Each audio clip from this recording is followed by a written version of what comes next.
আইন যা বলছে, বাংলাদেশের যে আইন, সেই আইনের মধ্যে তিনি কখনোই কোনোভাবেই প্রার্থিতা করতে পারবেন না।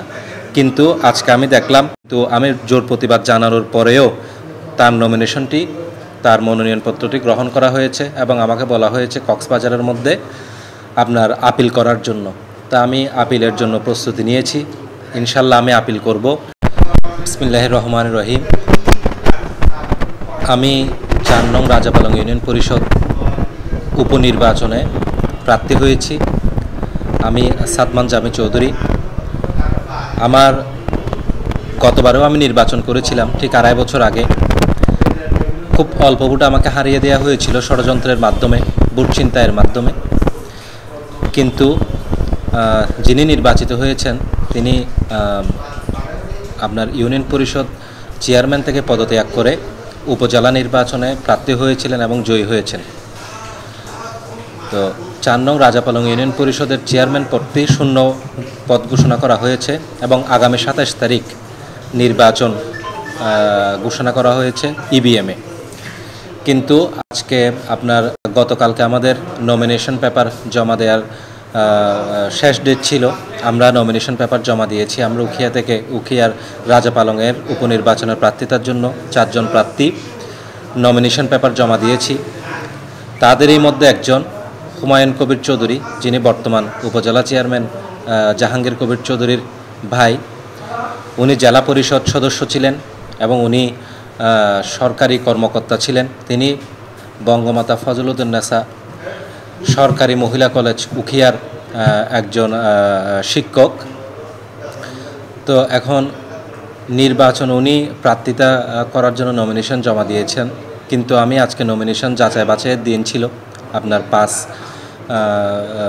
আজকে ৫ তারিখ।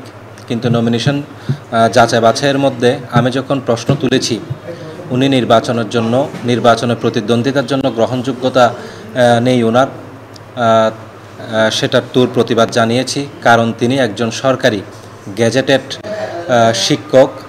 একজন শিক্ষক শুধু পদত্যাগ দিলেই হবে না, যারা সরকারি গেজেটেড শিক্ষক ওনাদেরকে নিয়োগ দিয়েছেন মহামান্য রাষ্ট্রপতি বা রাষ্ট্রপতির আদেশে কোনো একজন সচিব বা উপসচিব, ওনাদের মাধ্যমে গিয়ে তার পদত্যাগটি গ্রহণ হতে হবে, না হলে তিনি প্রার্থিতার অযোগ্য। আপনারা জানেন উনি পদত্যাগ করেছেন গত কয়েকদিন আগে শুধু প্রিন্সিপালকে একটি পদত্যাগ, সেই কলেজের প্রিন্সিপালকে একটি পদত্যাগপত্র দিয়েছেন, যেটি কোনো আপনার মন্ত্রণালয়ে গৃহীত হয়নি বা নিষ্পত্তি হয়নি।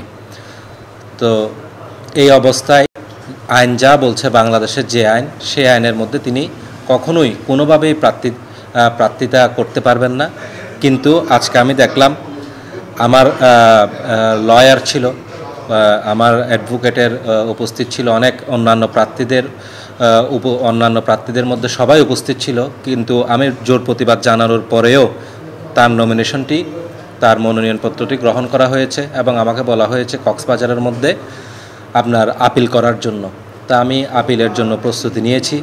ইনশাল্লাহ আমি আপিল করব।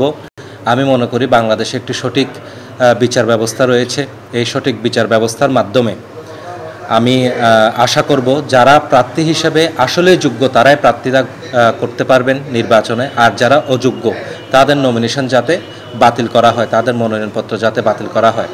পাশাপাশি আপনার যেহেতু উনার ভাই উপজেলা চেয়ারম্যান, উপজেলা পরিষদটি ওখান থেকে আসলে রায় দিতে আমার যেটা মনে হয়েছে, নির্বাচন অফিসার বা আমাদের রিটার্নিং কর্মকর্তা যিনি আছেন তিনি সব কিছু বুঝতে পেরেছেন, তারপরেও তিনি অন্যায়ভাবে একটি রায় দিয়েছেন। আমরা সেটার বিরুদ্ধে আপিল করছি এবং যেখানে করতে হয় সেখানে যাব। এখানে আপিল করব। এখানে আপিল করে যদি সঠিক বিচার আমি না পাই, আমি হাইকোর্টে যাব এবং যারা আমাকে সঠিক বিচারে বাধা প্রদান করছে তাদেরকেও আসামি করব। যদি তারা সরকারি কর্মকর্তাও হয়, তারপরেও আমি মহামান্য হাইকোর্টের কাছে যদি এখানে সঠিক বিচার না পাই, মহামান্য হাইকোর্টের কাছে গিয়ে বিচার চাবো।